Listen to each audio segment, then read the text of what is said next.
Mkuu wa mkoa wa Iringa asisitiza wananchi kutunza mazingira. Serikali nchini Mali yathibitisha kifo cha waziri wa ulinzi Sadio Kamara. Na katika michezo na burudani, 9 Degrees yakubali kichapo cha goli 6-3 dhidi ya Bajiwani. Habari za kutwa, mtazamaji wa UoI Digital, popote pale unapotufuatilia, nikukaribisha katika taarifa ya habari. Jina langu ni Anastasia Jaba. Mkuu wa mkoa wa Iringa Harry James amewataka wananchi, wadau pamoja na taasisi mbalimbali mkoani humo kuiga mfano wa uwajibikaji wa taasisi ya PET Tree Tanzania kwa kutunza na kuhifadhi mazingira. Tungane naye Karim Yasi kwa habari zaidi. Ameyasema hayo kwenye kampeni ya kilele cha maadhimisho ya Panda Mti Okoa Mazingira Tumia Nishati Safi iliyofanyika viwanja vya CCM Samora mkoani Iringa, na kuwataka wananchi kuwa walinzi wazuri wa mazingira na kuzitaka taasisi zote kuiga mfano hai kutoka kwa PET Tree Tanzania.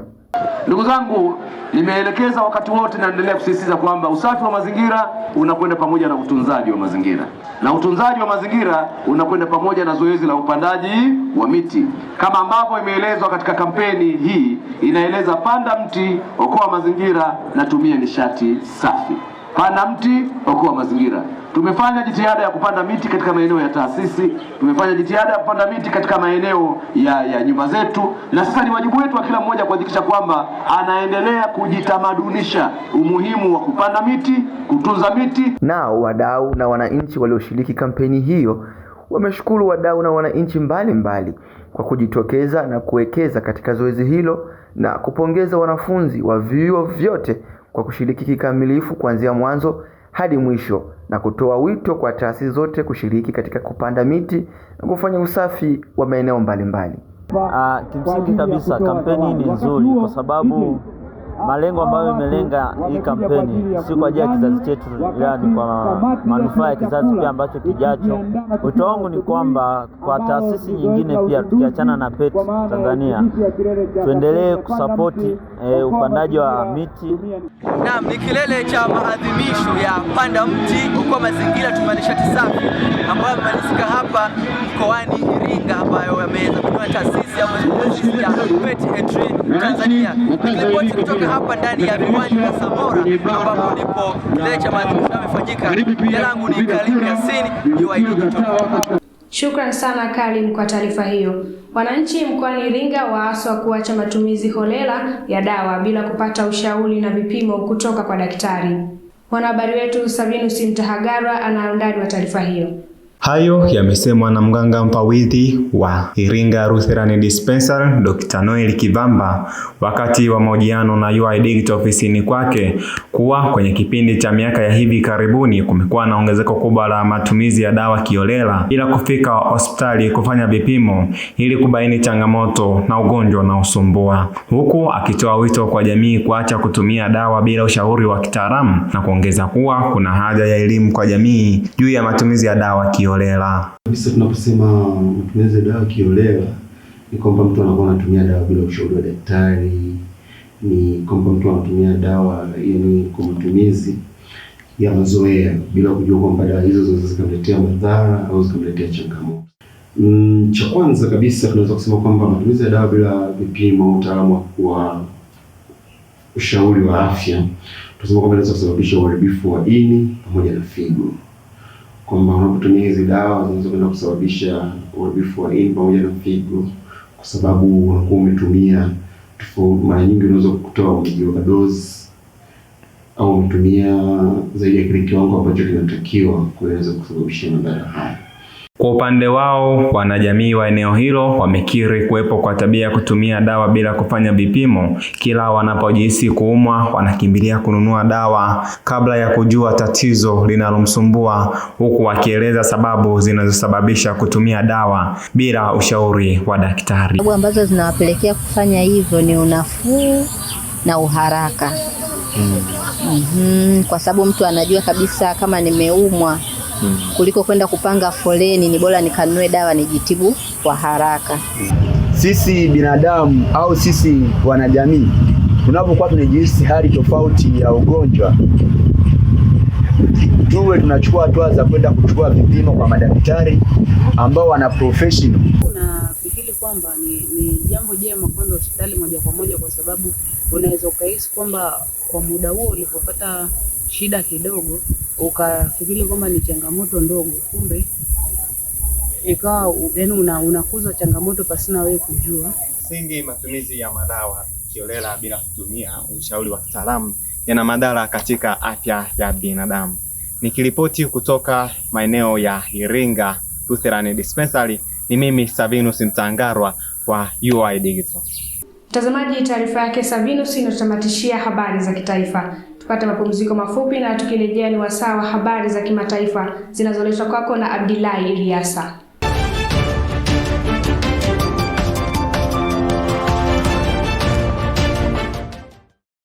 Ameyasema hayo Brigedia Jenerali Isa Omari Kulibali, msemaji wa serikali ya Mali, kufuatia kifo cha aliyekuwa waziri wa ulinzi nchini humo Jenerali Sadio Kamara kutokana na shambulizi la kushtukiza lililotokea ndani ya kambi ya kati ya kijeshi pembezoni mwa mji mkuu wa Bamako.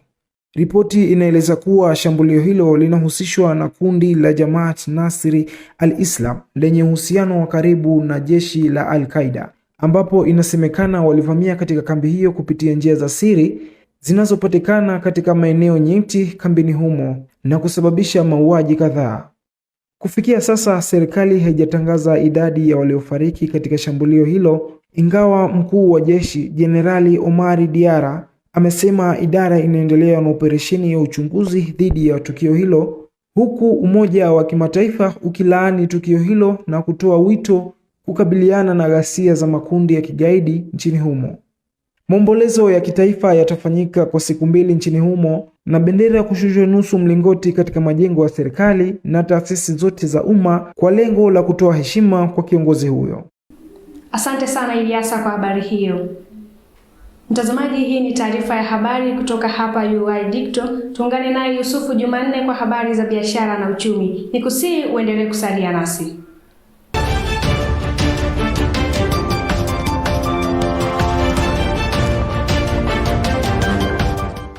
Wanawake wajasiriamali wanaojishughulisha na biashara, ubanguaji na uzaji wa kokoto eneo la Tumaini kata Kihesa mkoani Iringa wameeleza mwenendo wa biashara na changamoto wanazopitia katika shughuli zao. Wakizungumza na UoI Digital, wafanyabiashara hao wamesema lengo la kufanya biashara ni kwa ajili ya kuhudumia familia zao na kukidhi mahitaji yao, lakini pia wameeleza changamoto wanazokumbana nazo.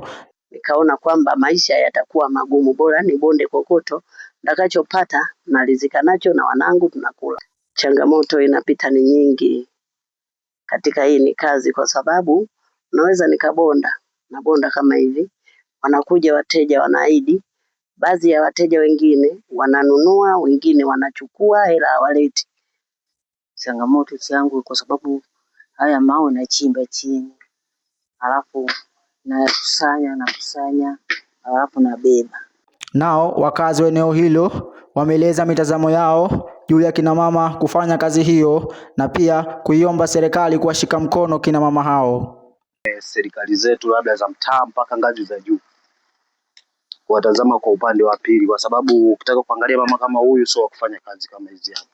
Kuna wengine wapo kama huyu lakini bado wanaenda kuomba misaada huko, lakini yeye haombi msaada, afanye nini? Ila ndo kazi aliyojiajiri nayo hiyo. Wangepata hata sehemu hata kwenye mikopo hivyo, na hata kwa wakakopa huko wakajiendeleza kwenye biashara hata nyingine, wakafungua hata vibanda nini, wakapika maandazi ili wapate tu cha msingi. Katika joto la jua na vumbi la mawe, wanawake hao wanaendelea kupambana kwa ajili ya kujitafutia riziki zao halali. Hawavunji kokoto tu, bali wanavunja vikwazo kwa ajili ya kutengeneza maisha yao bora na familia zao. Nikiripoti kutoka maeneo ya Tumaini, mimi ni Yusuf Sheikh wa UoI Digital. Na mtazamaji, na sasa ni wasaa wa habari za michezo na burudani. Tuungane naye sport lady wetu Angel Magesa kwa undani wa habari hizo.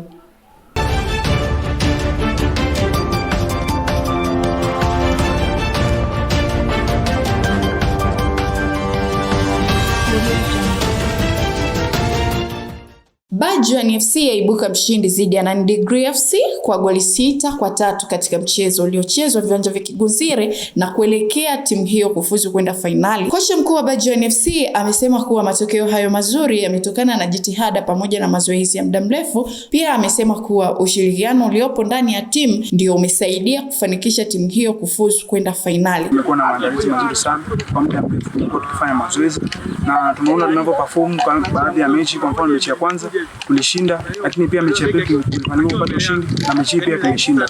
Kwa kikubwa zaidi ni mazoezi. Naye nahodha wa Bajwani FC amesema kuwa ingawa mchezo haukuanza vizuri, lakini maelekezo kutoka kwa kocha yaliwarudisha mchezoni na kufanya watawale katika kipindi cha pili vizuri. Kwanza mchezo ukaanza vizuri, hasa kipindi cha kwanza tuliweza kutoka tukiwa tuko nyuma kwa goli 2-0, lakini tulivyokwenda kocha akatupa maelekezo na tunakosea, tukaje tukarekebisha, tukaweza kutoka nyuma tukaja kuongoza, na tunamshukuru Mungu maana sisi juhudi ni zetu, lakini ushindi ni wa Mwenyezi Mungu. Huku upande wa kocha wa 9 Degree amesema kuwa licha ya kujiandaa vizuri hawakuweza kupata matokeo mazuri. Matokeo yameenda kombo, tuliweza kupoteza kwa idadi nyingi ya magoli 6-3 ni mengi. Kwa hiyo tunawashukuru wapinzani, wameonyesha ukomavu hali ya juu, lakini ukiangalia kwenye pichi sisi ndio tulidominate mchezo, lakini makosa machache ambayo yametuadhibu na tukaweza kupoteza mchezo. Naye nahodha wa 9 Degree amesema sababu iliyopelekea timu yao kushindwa ni kukosa pumzi uwanjani kwa wachezaji. Sisi timu yetu haina pumzi, kwa sababu tungesema tuanze mpira kukimbizana tusingetoboa. Tukasema tucheze mpira wa pasi fupi ambazo zitakuwa ukipewa mali ukitoa unakuwa unatunza pumzi ili kurudisha mali. Timu ya Bajwani FC imefanikiwa kuingia hatua ya fainali baada ya kuibuka mshindi dhidi ya 9 Degree. Nikiripoti kutokea maeneo ya viwanja vya Kiguzile, ni mimi Angel Magesa wa UoI Digital. Asante sana Angel Magesa kwa habari hizo.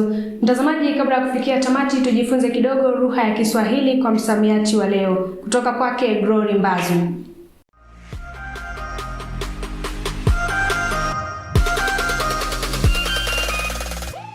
Habari mtazamaji wa UoI Digital. Kwa majina naitwa Glory Mbazu. Kama ada leo tuko na msamiati wetu wa neno kimbaka. Tukatazame baadhi ya wanafunzi wa chuo kikuu cha Iringa wanaelewa nini kuhusu msamiati kimbaka. Na Kiswahili neno kimbaka. Unaelewa nini kuhusu neno kimbaka?